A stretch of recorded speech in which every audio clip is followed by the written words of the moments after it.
There are lots of films that were here at the Sundance and Slamdance film festivals. Director Stephen Barber is here to tell us about his film, Unbeaten. And Stephen, thank you so much for stopping by. I know the festival's a busy time for you.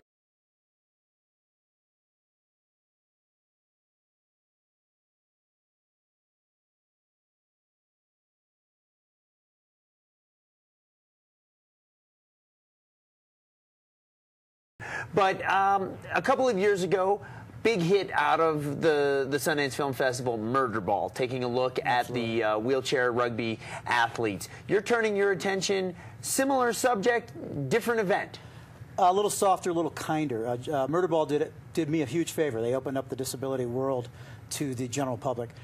This Murder Ball was a great film, but it was combat. It was, guys in wheelchairs smashing into each other. This is much softer, kinder. I followed 32 paraplegics 300 miles in 6 days, 55 miles a day in wheelchairs between Fairbanks and Anchorage. So it's kind of a coming of age, how they got injured, how they tackled that injury, to become, in one particular instance, Oz Sanchez, who's one of the stars of my movie, to become the gold medalist, the fastest man in the world in a wheelchair. And what inspired this? How did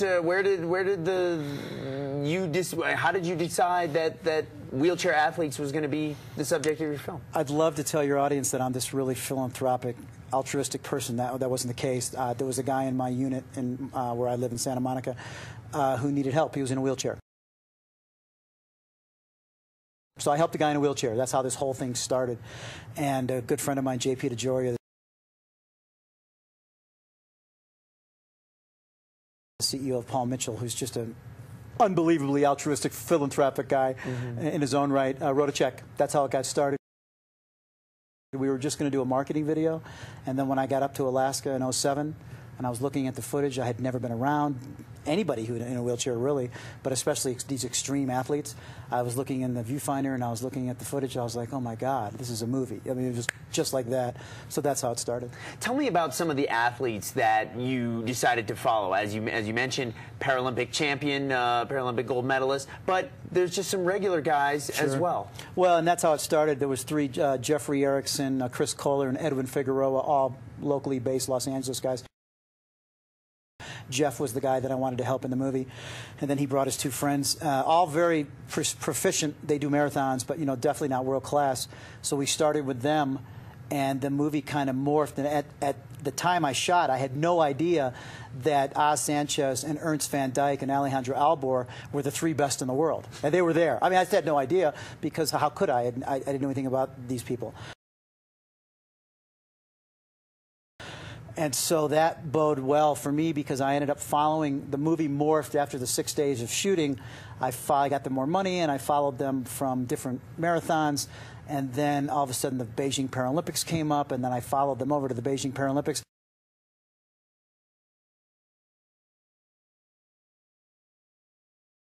So the movie transitions in the middle from the Alaska race into Beijing Paralympics with my three main characters. And I mean, it was just like magic. I mean, there was no way for me to even to know that. So that's kind of how it happened. Let's take a quick look at some of the film. This is part of the trailer. You got a big name to host this event. We'll talk a little bit about that in just a moment. Let's take a look at the film Unbeaten. Many of us know someone who is in a wheelchair.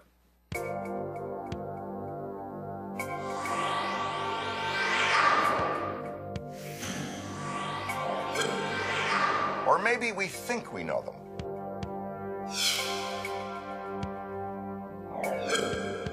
But do we really? Here's the bullet right here. Holy moly. And it's pretty high. It's almost to my neck. This whole big body's going to get in that little box.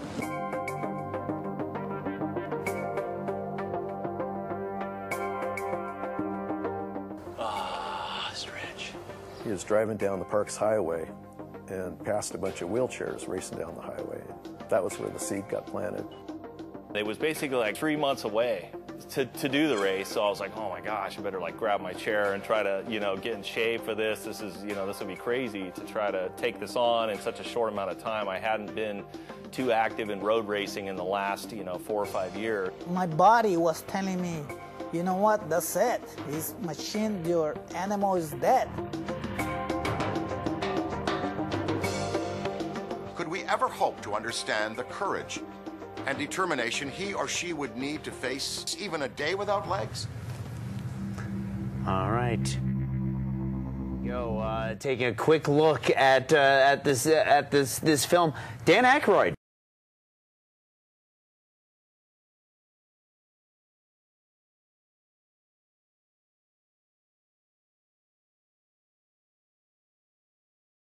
To be your narrator and host. Again, I think, you know, on a film like this, is it easy to get talent like that when, you know, you explain the project and they just everybody wants to come in and help? It was at the time. I mean, it's a little more challenging now because of the economy, but that was a draw. Dan is a really good friend of JP's. They're actually in business together on a separate venture, and he came to me and said, hey,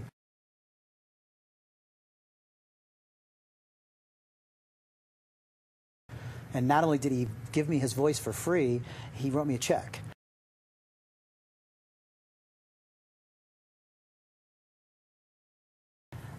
So it was, like I said, it was a labor of love. I mean, every filmmaker says that, and I don't need, you know, but it really was. I mean, the people that all came together, I mean, Boone Pickens, the oil magnate, you know, Eli Broad, the real estate magnate, Steve Forbes, Larry Hagman, Pamela Anderson, Cher. I mean, it was such an eclectic group of successful people. But what I found is that everybody had been touched by disability in their lives. That was the common denominator.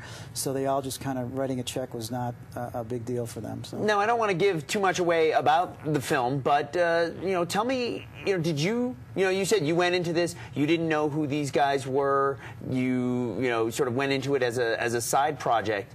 Did your views and outlooks change in making this? Amazingly so. I mean, my legs, I look at my legs, it's such a, you know, I used to be upset because I'd leave something in the car and I'd have to go back up to the house.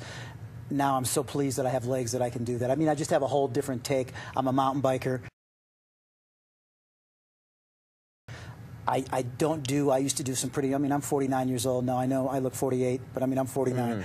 And, not a day over, you know, 47. But I don't do, you know, after this, I used to do some pretty gnarly fire roads and single tracks, and now I jump, man, I don't need to prove anything. I jump off the bike, I walk down, I walk upstairs if I don't have to use the elevator, escalator, and, you know, it's just, yeah, you don't know. And what I'm trying to do now is I'm moving into another film like the kind of the sequel to this for the United States Paralympic team. Most people don't even know we have a Paralympic team. In fact, when I tell them about this, they say, "Oh yeah, Special Olympics." I'm like, "No, that's mental retardation." And I understand because the Kennedys have been so good about the amount of monies that's been brought in and the amount of attention that's been given, but 98% of Americans, 99% of Americans don't know we have a Paralympic team. Well, here, luckily, in Park City, we are very aware of it because of course, of the work of the National Ability Center just down the road. You know, of course, Park City native, Park City resident Chris Waddell, you know, probably doing almost as much to raise awareness of, you know, wheelchair athletes as anybody, and it's a big part of this community as well. Well, it sounds like it's going to be a fantastic film. What's the next step for this film? Is it going to be, you know, does it have theatrical release?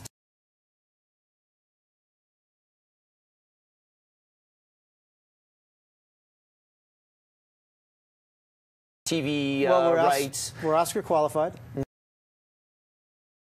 for the documentary category and for Best Song.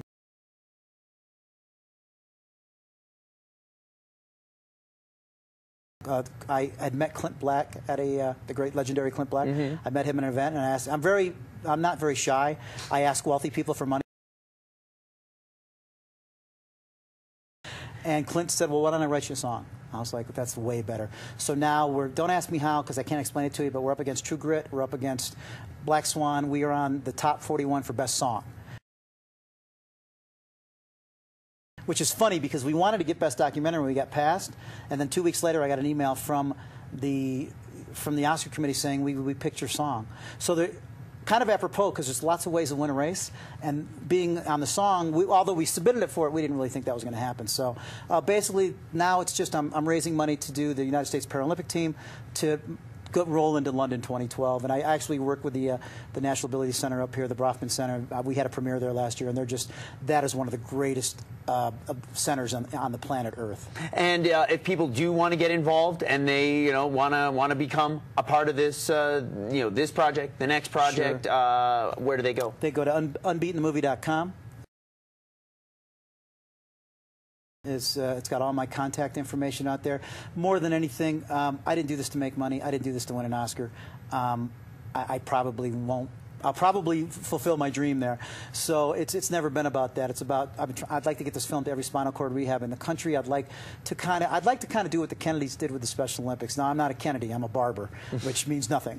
But I do have a lot of passion for it. These are great people, and when you see a guy, when I was in Beijing, I saw a blind man with one leg and one arm run the 100 meters. I mean, it's mind-boggling. I mean, just think about that. I mean, it's pretty easy to run the 100 meters when you have 2 legs and 2 arms. Try it blind with 1 leg and 1 arm. And there was 90,000 people in the bird's nest screaming and yelling. So it's like the emotional Olympics, but it's unbelievable, and nobody in America knows about it except everybody in Park City. Right. And I know Chris Waddell. I've met him. I think he did Kilimanjaro, right? He did. So he's a great guy, but more people need to know, so go to unbeatenthemovie.com. All right. Stephen Barber, thank you so much for coming in. Thank you, man. I appreciate it. It was a pleasure. We've got a whole lot more to come. Don't go away. Sorry, so tell me again, Steve or Steven? Steven. Steven. Steven Barber. Barber. Stephen Barber.